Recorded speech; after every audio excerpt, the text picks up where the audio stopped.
அவ வந்தே தீரணும். கானிஷ்கா, என்னோட புத்தி கூர்மையை பத்தி நீ என்ன சொல்ற? நான் தான் அப்பவே சொல்லிட்டேனே பாபா, நீங்க என்ன விட திறமசாலி, உங்களுக்கு நிகர் நீங்களே தான். இருந்தாலும் அவங்க உங்ககிட்ட எதுக்கு வந்தாங்க? பார்த்தா ரொம்ப தெரிஞ்ச பொண்ணு மாதிரி இருந்தது. ஒவ்வொரு நாளும் விடிஞ்சா ஆயிரம் பக்தர்கள் என்ன தேடி வருவாங்க. அதுல இவளும் ஒருத்தி. மாமாவும் சின்ன மாமாவும் எப்பவும் ஒரு பயத்திலேயே இருக்காங்க. தெரிஞ்சோ தெரியாமலையோ இந்த குடும்பத்துல சேர்ந்தவங்க போன ஜன்மத்துல ஒரு பெரிய பாவம் பண்ணிருக்காங்க போல இருக்கு.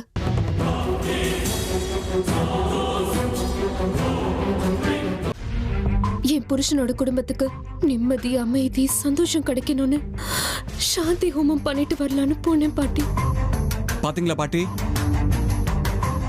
இவ்வளவு நேரம் அமிர்தாவை எல்லாரும் தேவையில்லாம திட்டினீங்க. நம்ம குடும்பத்துக்காக அவங்க கோவிலா சுத்திட்டு வந்திருக்காங்க.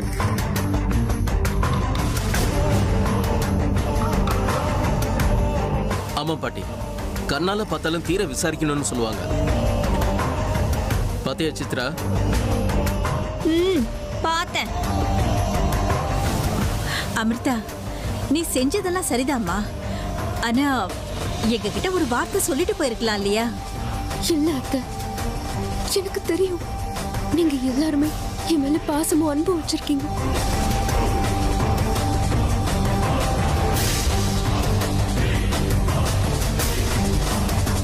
நான் போறதுக்கு முன்னாடி உங்ககிட்ட சொன்னா இவ்வளவு கடினமான ஒரு விரதத்தை செய்யறதுக்கு கண்டிப்பா நீங்க அனுமதிச்சிருக்க மாட்டீங்க. அதனால்தான் யாருக்கிட்டையுமே சொல்லாம போய் வேண்டுதலை நிறைவேற்றிட்டு வந்தேன். நான் செஞ்சது தப்பா அத்தை?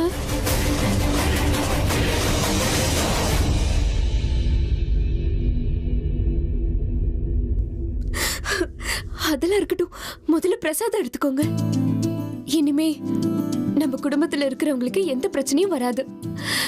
இந்தாங்க அத்தை.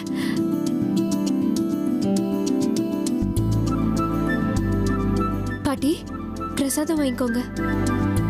வாங்கிக்கோங்க பாட்டி, வாங்கிக்கோங்க. அக்கா,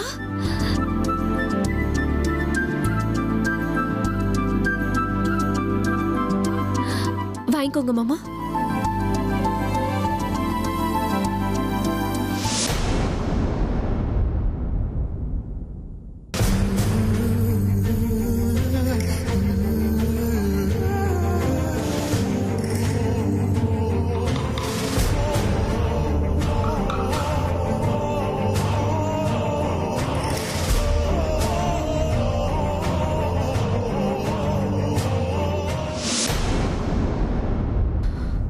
அப்பப்பா, இந்த வீட்டு மருமக வீட்டுல எல்லாரும் நல்லா இருக்கணும்னு ஊர்ல இருக்கிற எல்லா கோவிலுக்கும் போயிட்டு வந்திருக்கான்னு என்ன நினைச்சு எல்லாரும் பெருமைப்படுறீங்கல்ல?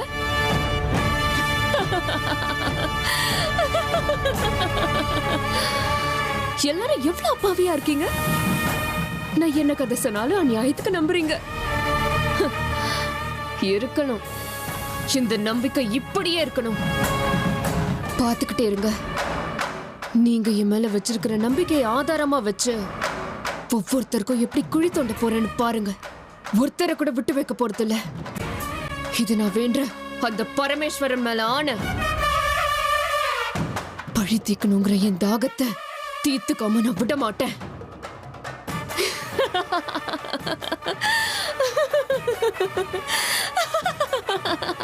என்ன அமிர்தா இது, இவ்வளவு சந்தோஷமா இருக்கீங்க? தனியா வந்து என்ன நினைச்சு சிரிக்கிறீங்களா? கிடையாது, எனக்கு 3 வேலையும் உங்களை பத்தி நினைக்கிறதா வேலையா?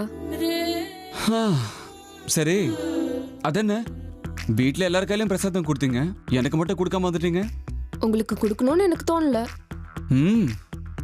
எல்லாரும் முதல்ல தாலி கட்டின புருஷனுக்கு பிரசாதம் கொடுத்து மத்தவங்களுக்கு எல்லாம் அப்புறம் கொடுப்பாங்க.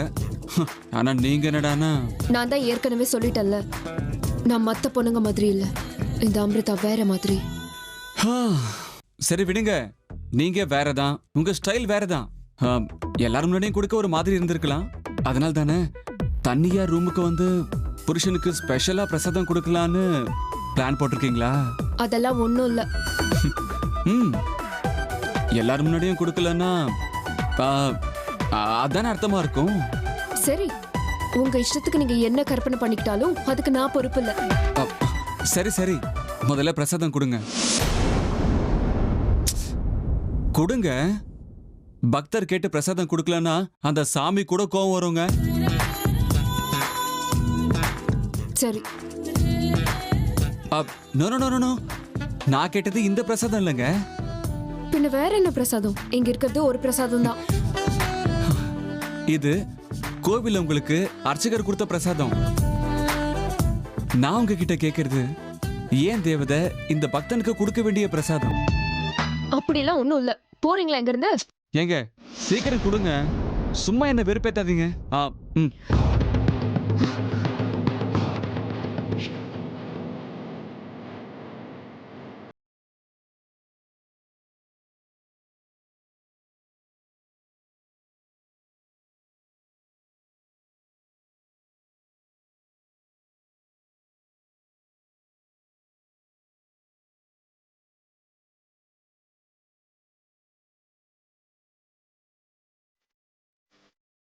ஏங்க அமிர்தா, இந்த பிரசாதத்துக்காக எவ்வளவு நாளா காத்துக்கிட்டு இருக்கேன் தெரியுமா?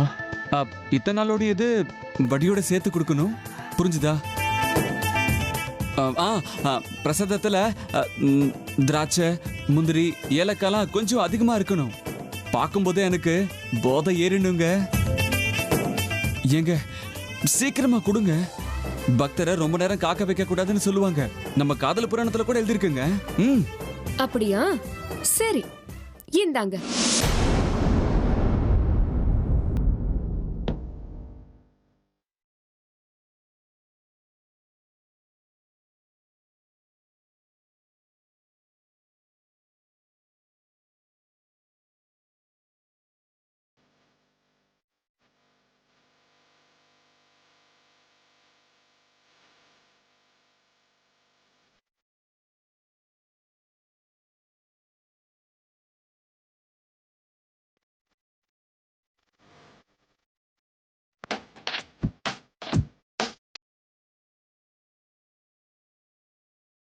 I think I'll fall in love.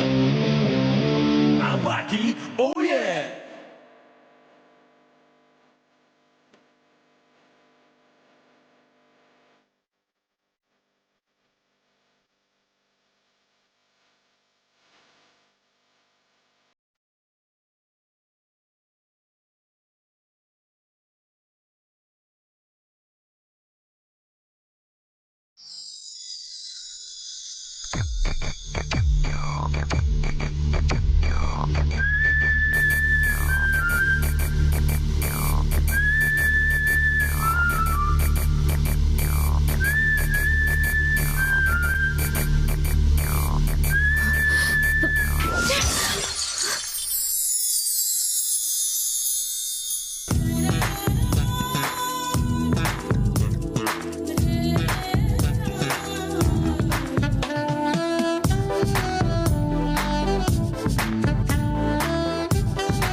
என்கிட்ட இருந்து தப்பிச்சு ஓடி போயிட்டீங்கல்ல?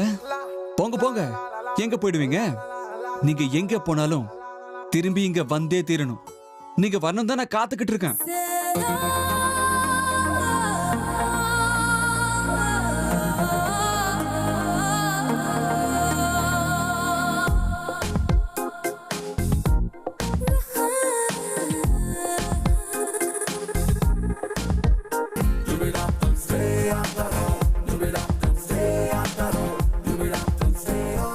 என்ன பண்றீங்க நீங்க? தள்ளி போங்க. இதெல்லாம் கொஞ்சம் கூட நல்லா இல்ல. பிரசாதம் கொடுங்கன்னு சொன்னா எனக்கே அல்வா கொடுத்து ஓடிட்டீங்களா? நீங்க கண்ணத்தை காட்டி பிரசாதம் கேட்டீங்க, அதான் நான் கொடுத்தேன். எனக்கு தெரியுங்க, நீங்க பேசியே சமாளிச்சிருவீங்கன்னு எனக்கு தெரியும். உங்க பேச்சிலேயே எல்லாரையும் கட்டி போடுவீங்கன்னு தெரியும். ஆனா இன்னைக்கு நிச்சயமா நீங்க என்கிட்ட இருந்து தப்பிச்சு போகவே முடியாது. இப்பவாவது கொடுங்க. இல்ல, கொடுக்க முடியாது. அப்படியா? அப்படின்னா சரி, நானே கொடுக்குறேன். நான் கொடுக்குற பிரசாதம் உங்க லைஃப்ல நீங்க சாப்பிட்டுருக்க மாட்டீங்க. இது பாருங்க, ஒழுங்கா தள்ளி போயிடுங்க. வீட்ல என்ன சொல்லிருக்காங்கன்னு தெரியும்ல.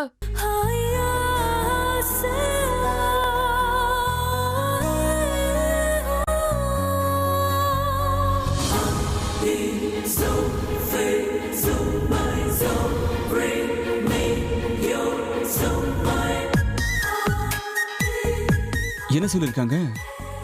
சாப்பிட கூடாதுன்னு தான் சொல்லியிருக்காங்க. பிரசாதம் சாப்பிட்டா ஒன்றும் தப்பு கிடையாது.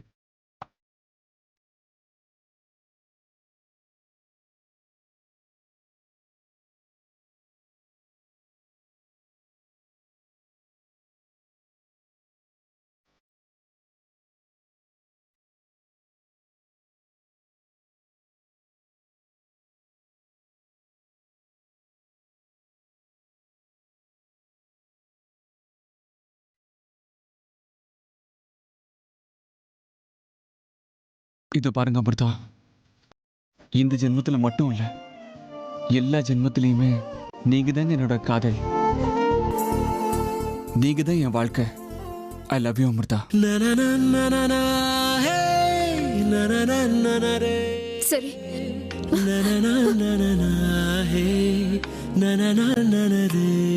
அப்பா இவ்வளவு சுயநலக்காரியா இருக்கீங்க. நான் சொன்னதுக்கு பதில் சொல்லணும்னு கூட உங்களுக்கு தோணல. சரி,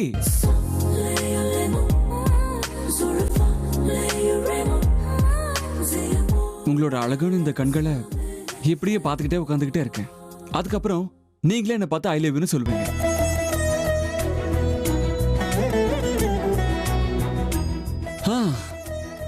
உங்க வாயால எப்படி வரவழைக்கணும்னு எனக்கு நல்லாவே தெரியும்.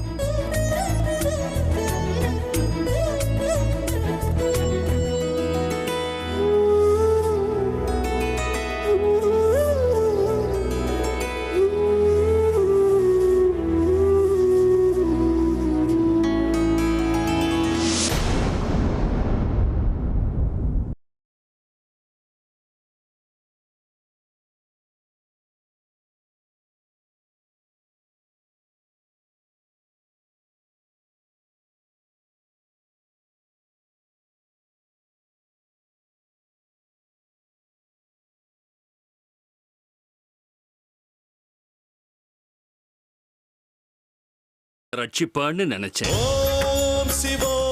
ஆனா இங்க என்ன நடக்குது?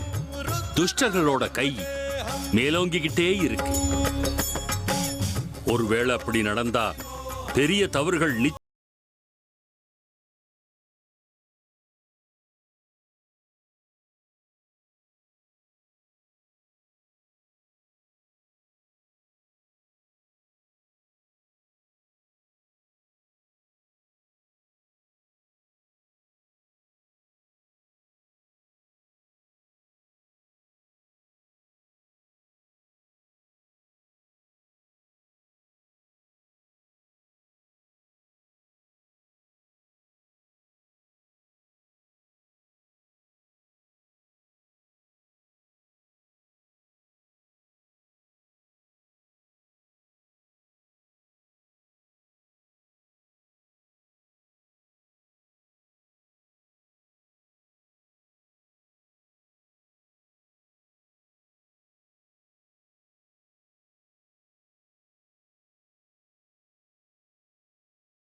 ஓம் நம சிவாய.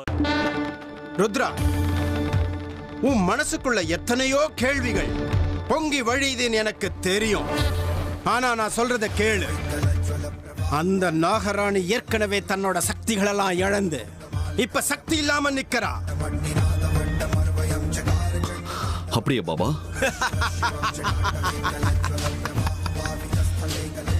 ருத்ரா, அதோப்பா, அதுதான் நாக அமிர்தம். அந்த நாகராணி இழந்த தன்னோட சக்திகளெல்லாம் அடைய தேவைப்படுற சஞ்சீவினி.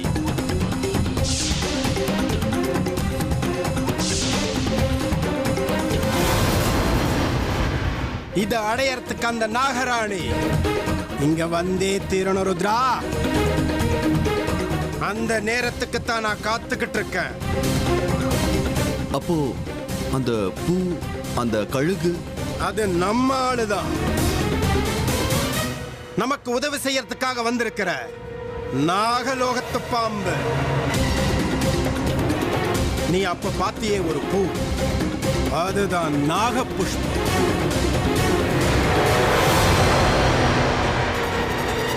நாக புஷ்பமா? அது என்னது பாபா? அத நம்ம அடையிறதுனால என்ன பிரயோஜனம்? ருத்ரா, அது நாகலோகத்தோட அதி உன்னத சக்தி. அது ஒண்ணு மட்டும் நம்ம கைக்கு கிடைச்சிட்டா நாகலோகத்தோட மொத்த ரகசியமும் நம்ம கைக்குள்ளதான். ஆனா அப்படி நடக்க வாய்ப்பு இருக்கா பாபா? உனக்கு ஏன் இந்த சந்தேகம் ருத்ரா? நாக அமிர்தமே என் கையில இருக்கும்போது அந்த நாக புஷ்பம் ரொம்ப சுலபம். போக போக இந்த பைரவனோட சக்தி என்னன்னு நல்லா புரிஞ்சுப்ப. ஒரு தடவை அந்த நாக புஷ்பம் என் கைக்கு கிடைச்சதுன்னா நாகமணி தானா என் கைக்கு வந்துடும். பாபா, நாகமணி பத்தி உங்களுக்கு ஏதாவது விஷயம் தெரிஞ்சுதா? அது யார்கிட்ட இருக்குன்னு ஏதாவது தடயம் கிடைச்சதா? இல்ல ருத்ரா, யார் கையில இருக்குன்னு எந்த தடயமும் இல்ல. ஆனா அது சம்பந்தப்பட்ட விஷயங்கள் எனக்கு தெரிய ஆரம்பிச்சிருக்கு. அந்த பாதையில நாம போனோம்னா இன்னும் சில நாட்கள்ல அந்த நாக புஷ்பம் என் கைக்கு வந்து சேர்ந்துடும் ருத்ரா. ஜெய் மகாகாளி. ருத்ரா, இந்த பைரவன் கொஞ்சம் கொஞ்சமா அந்த நாகமணி கிட்ட போய்கிட்டு இருக்கான். நானும் அந்த நாளுக்காக தான் காத்திருக்கேன் பாபா. ருத்ரா, உங்க வீட்டுல ஏதாவது அபசகுணங்கள் நடந்துகிட்டு இருக்கா? இல்ல பாபா, அப்படிலாம் ஒண்ணும் இல்ல. எல்லாம் நார்மலா தான் இருக்க. அப்படித்தானே இருக்கணும் ருத்ரா. ஏன்னா உங்க வீட்டை சுத்தி பாதுகாப்பு வளையம் போட்டிருக்கிறது பைரவன். ஏன் ஆசீர்வாதமும் பாதுகாப்பும் இருக்கிற வரைக்கும் அந்த நாகராணியோட ஆட்டம் செல்லாது. பார்த்துக்கிட்டே இரு. இனிமேதான் என் ஆட்டம் ரொம்ப விசித்திரமா இருக்க போகுது. அந்த நாகராணிக்கு நான் யாருன்னு காட்ட போறேன். ஜெய் மகாகாளி. ருத்ரா, நீ புறப்படு. சரிங்க பாபா.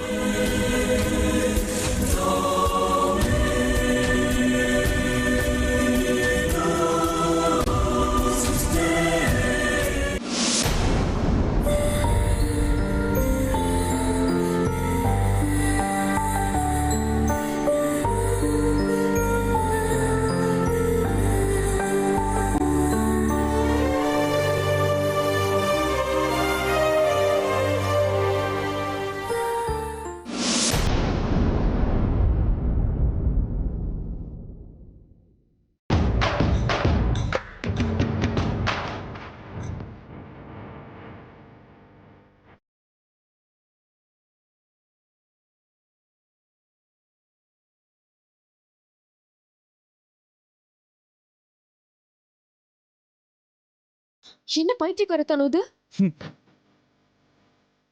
இதான் என் ஒரிஜினல் ஆட்டம். எதுக்கு இதை வீட்டுக்கு கொண்டு வந்திருக்கீங்க? எதுக்குன்னா என் தேவதை எனக்கு வார்த்தை கொடுக்கவே இல்லை. அதனால்தான் இந்த பரமாத்மன் கிட்ட என் சுகதுக்கங்கள் எல்லாத்தையும் பகிர்ந்துக்கலான்னு இருக்கேன். இப்ப என்னதுக்கு? அப்படின்னா காலங்காத்தாலேயே குடிக்க ஆரம்பிப்பீங்களா? ஆமாங்க, காலங்காத்தால 5 மணிக்கு கியூல நின்று வாங்கிட்டு வந்திருக்காங்க. அப்பப்பா என்ன கூட்டம் தெரியுமா? பொதுவா கேஷ் டிராப் பண்றது கூட ஏடிஎம் கிட்ட இவ்வளவு கியூ இருக்காதுங்க. அந்த அளவுக்கு கூட்டம் இருந்தாலும் சரக்குன்னு நம்ம ஜனங்க வாயை பொளந்துட்டு வந்து நிக்கிறாங்க.